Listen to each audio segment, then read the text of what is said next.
植木チャンネル。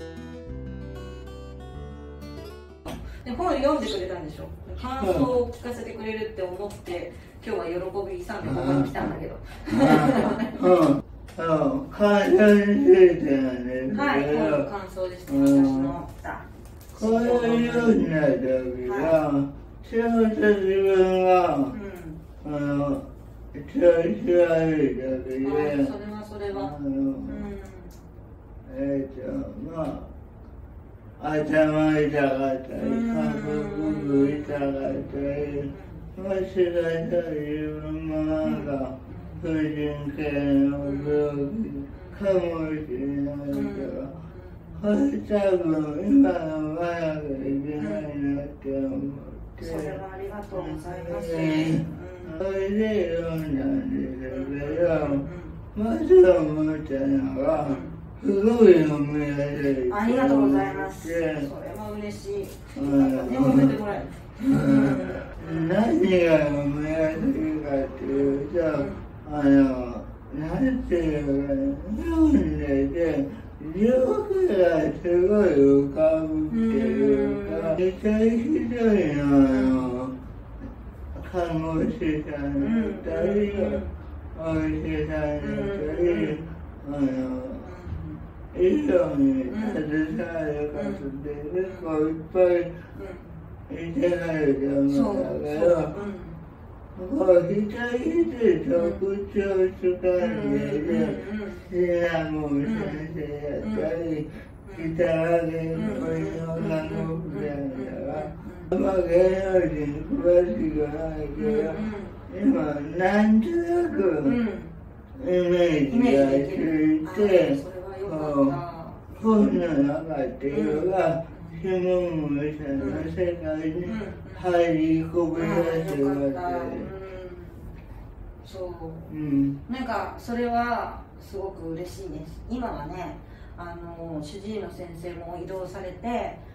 病棟にも行かないので看護師さんにもお会いしないんだけど、今の主治医の先生はね、女優さんでいうと吉田羊さんに似てる。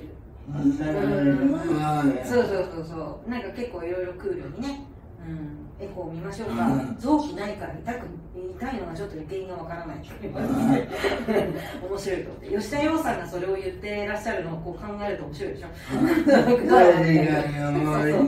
まあしょうがないなと思ったりとかね、そうなんかいろいろな方にすごい優しくしていただけたことはやっぱり大きいかな。なんか抗がん剤にしてもそうだし、ホルモン剤にしてもそうだと思うけど、きついじゃない、なんだかんだと打ったら副作用が。でもそういった時にやっぱりこう気遣ってくれるその方々が周りにいらっしゃるっていうことがすごくね、だから抗がん剤を打ってる時も主治医のサンリオのキャラクターのシナモンロールの白いシナモンっていうんだけど、先生みたいな先生がふわふわしてて、どこが痛いですかって全部聞いてくれて、ここが痛い、あそこが痛いとかっていうふうな話も全部聞いてくれて、もう遠慮しないで薬飲んでくださいとか言われると、シナモンロールがそんなこと言ったと思うとすごいやっぱりサンリオのキャラクターなのにそんなこと言ったって思うと、やっぱりなんとなく自分の中で面白いじゃない。なんかすごいですよね。なんかそういう感じで、なんかこうクスッと笑える、なんかやっぱりね、私昨日も血取ってもらってこんなことになってるんだけど、そうめっちゃ下手くそだったんだけど昨日の人が、でもその人にやっぱり前取ってもらった時もいろいろあったんだけど、でもそういう嫌なことがその嫌じゃないって自分の中で思えるためには、自分で遊びを考えた方がやっぱ楽しい。で初めのうちはそうやって出会う方皆さんがやっぱなんというのかね、そんなこう医療っていう緊張感の高い世界にいらっしゃるだけあって、やっぱりいろいろな性格だったりとか、あとはおっしゃることだったりのその強さがやっぱり違うじゃない。そうするとやっぱりそれがこう、例えばね、そのアムロレイに似たその薬剤師さんが、なんかこうだみたいな感じでしょみたいな面白いなとかって思っちゃうじゃないですか。ブログから来たとかさなんかそうやっていつも笑ってたんで、なんかいいよっていうのすごい硬い感じがするけど、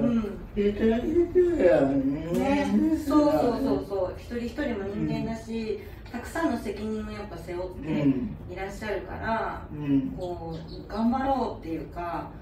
守るんだみたいなものを持っていらっしゃる、何かこう芯の強さみたいなものがありがたい、こちらにしてればね、だから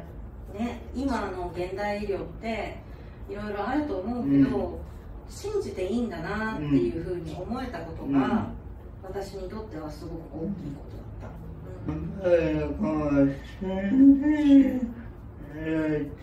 大事やな。本当に大事。やっぱりその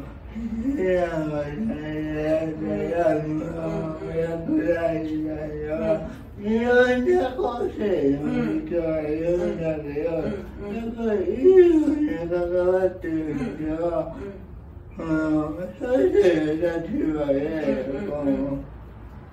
患者が元気になるっていうことをやっていくっていう責任だからいいよ。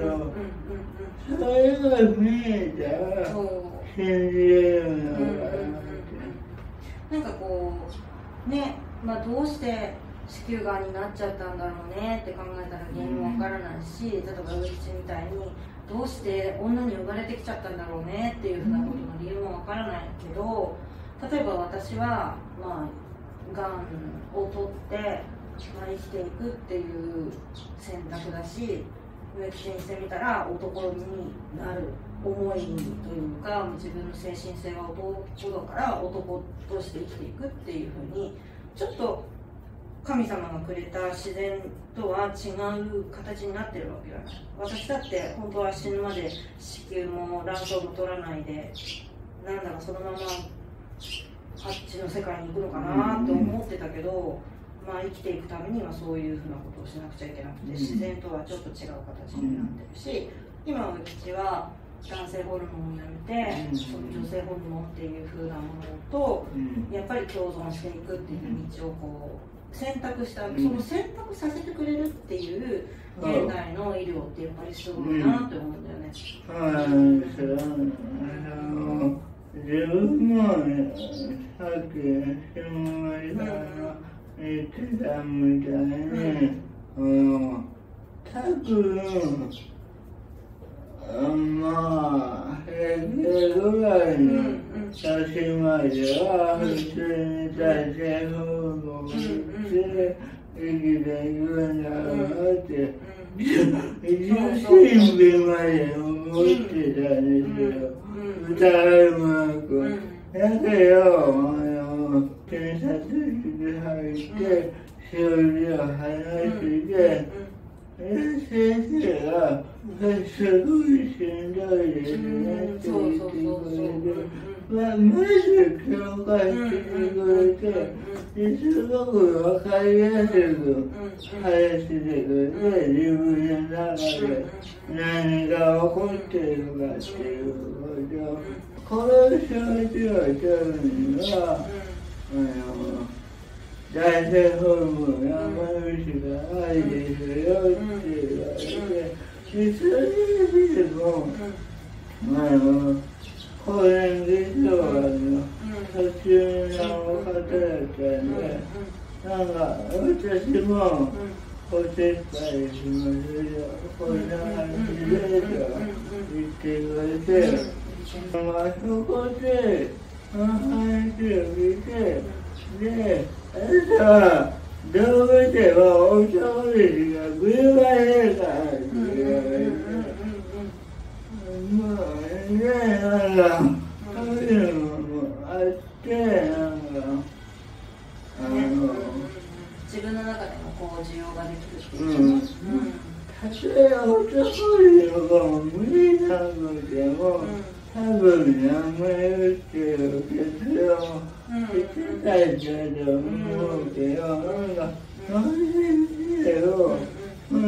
軽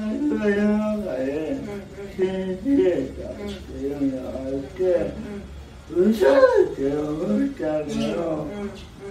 でも3分後には、これ開けようって思って、で、そしたらよ、配偶者が、同じ FTM、動画にも入れてるフェイスブックだったんですけど、同じ FTM で、ちょっと、だったっていうのは、すごい心強かった。っ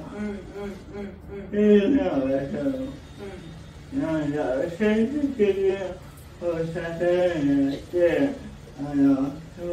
りたいっていうところをお母様が、なんか似てるな。そう思う。本当にだから、ね、タイミングがやっぱり似てて、その植吉がちょっとホルモン的に辛いみたいな話を聞いた時に、やっぱり似てんだなと思って。高評価、チャンネル登録よろしくお願いします。